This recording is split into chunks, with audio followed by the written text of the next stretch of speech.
Hello all. Coming back to the concept of dimensional analysis and similarity. Uh, Previously in problem 510 that we have solved, we spoke about solving different quantities using dimensions, where I have described about what are dimensions and what are units, and how dimensions are classified as basic dimensions and secondary dimensions. So, basic dimensions exist into four major categories as mass, length, time, and angle theta. Uh, Secondary dimensions use these basic dimensions to build up newer variables. For example, acceleration. Acceleration is a ratio of length to the square of time.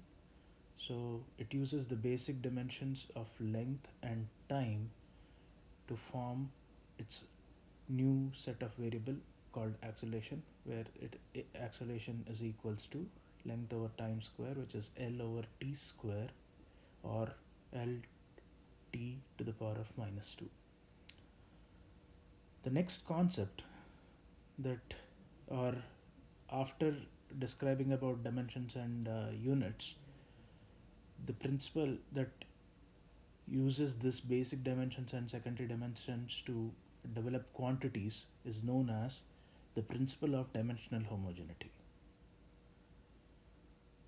Under this chapter of dimensional analysis and similarity, the next concept which is used, or which is really helpful to solve complicated problems and find their dimensional homogeneity, is called as the Pi theorem.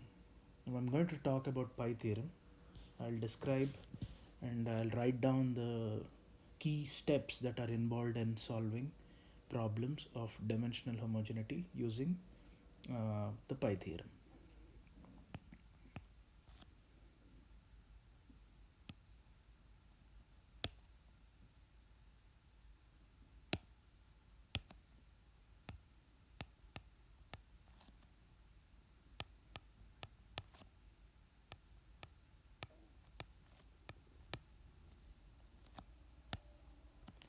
So the Pi theorem states pi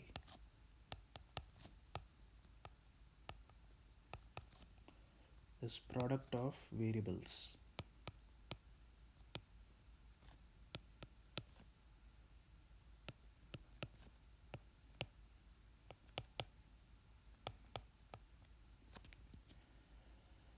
By definition, it states a method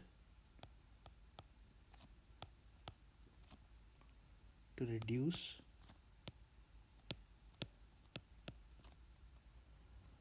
a number of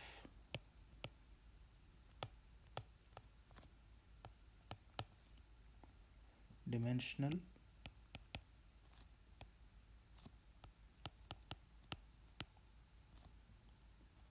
variables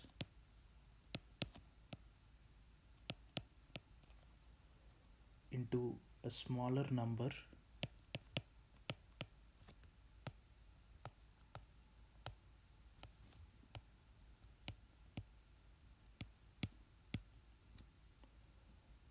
of dimensionless groups.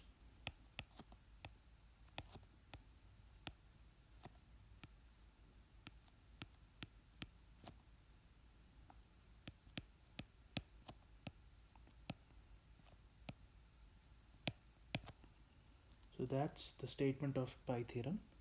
It is a method to reduce a number of dimensional variables into smaller number of dimensionless groups. So now let's try to understand this theorem much more in detail. So for suppose if n is equals to dimensional variables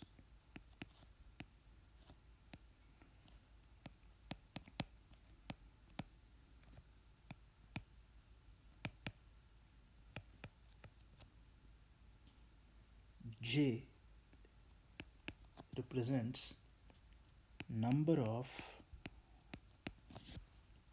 dimensions in the problem,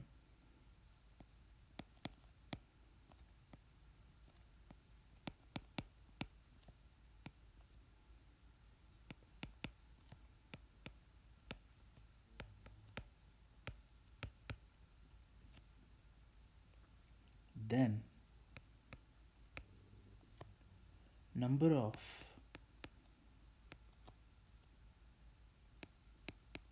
independent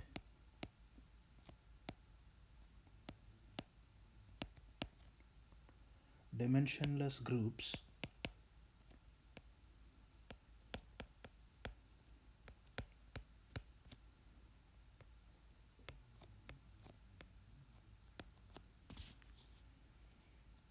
is represented by K, and that has to be less than or equals to the difference of n minus j, which is the difference of dimensional variables to number of dimensions in the problem.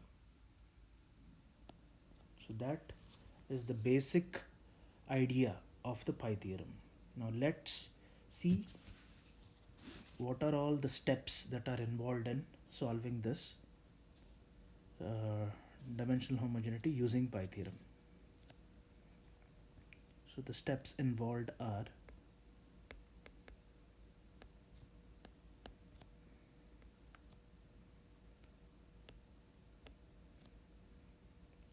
list and count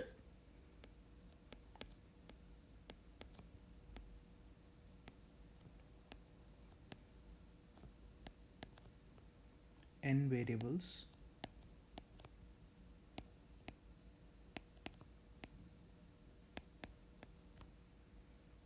involved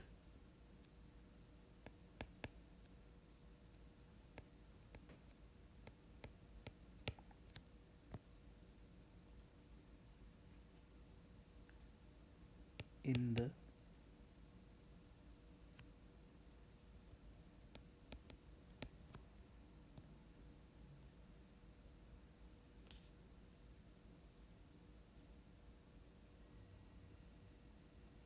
problem.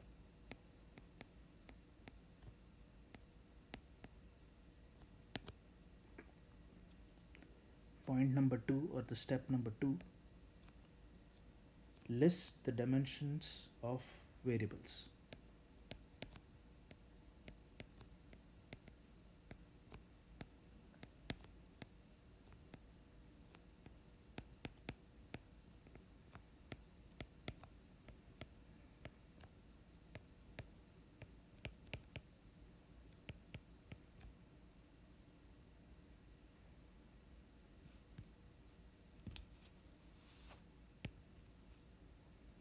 Point number 3, find j.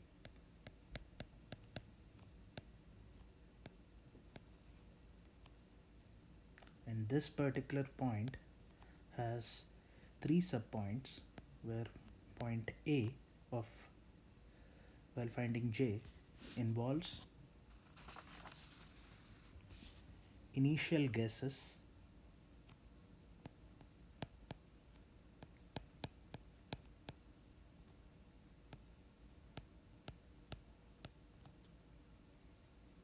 which means number of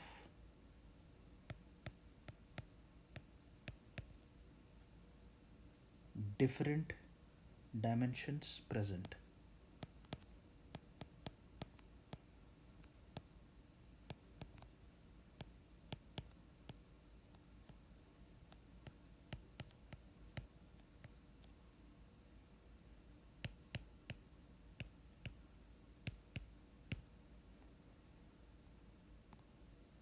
Part B of point 3, look for j variables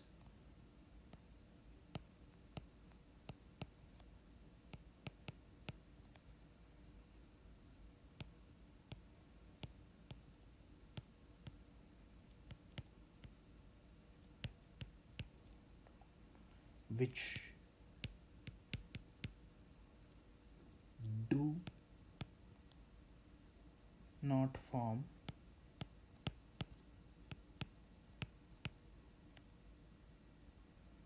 a pi product.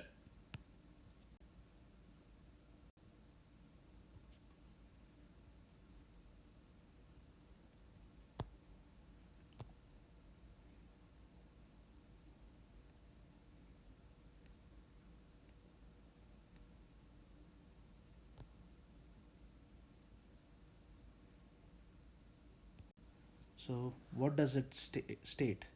The Pi theorem, by definition, states it's a method to reduce a number of dimensional variables into smaller number of dimensionless groups, where n represents dimensional variables and j represents number of dimensions in the problem.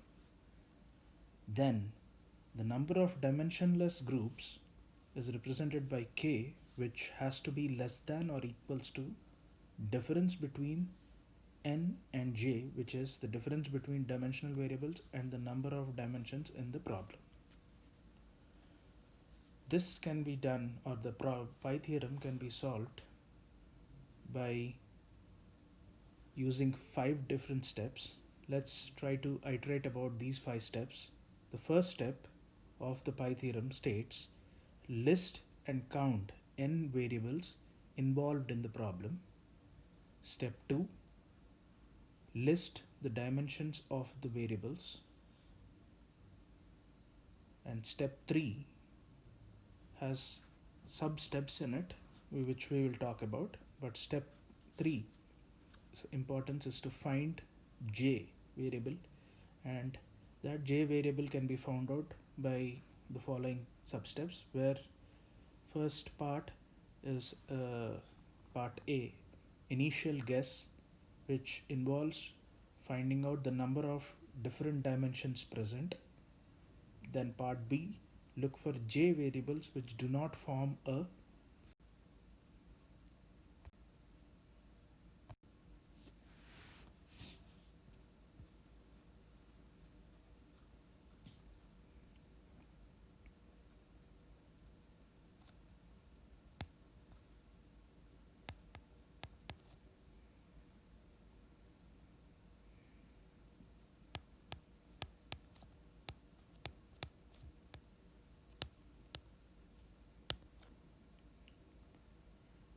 part C of point 3.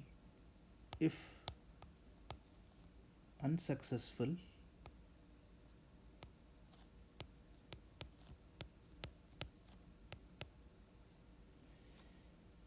reduce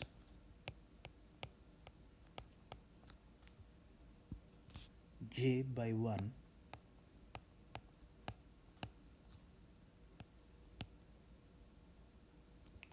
and look again.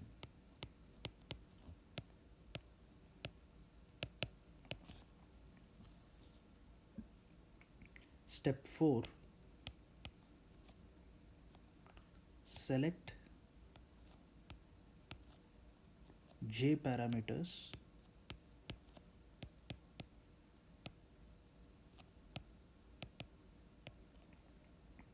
which do not form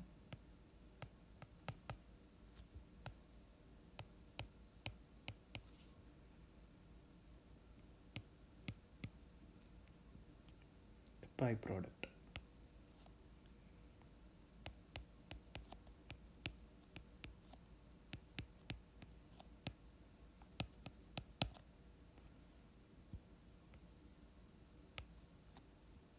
Point 5, add one additional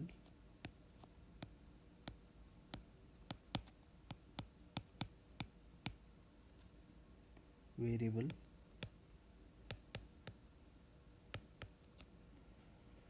to your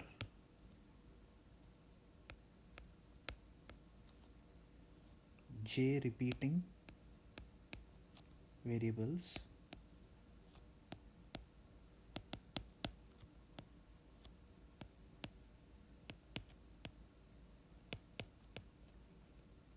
and form a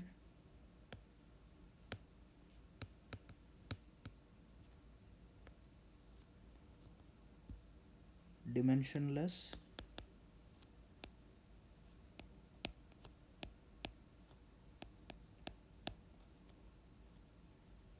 power product.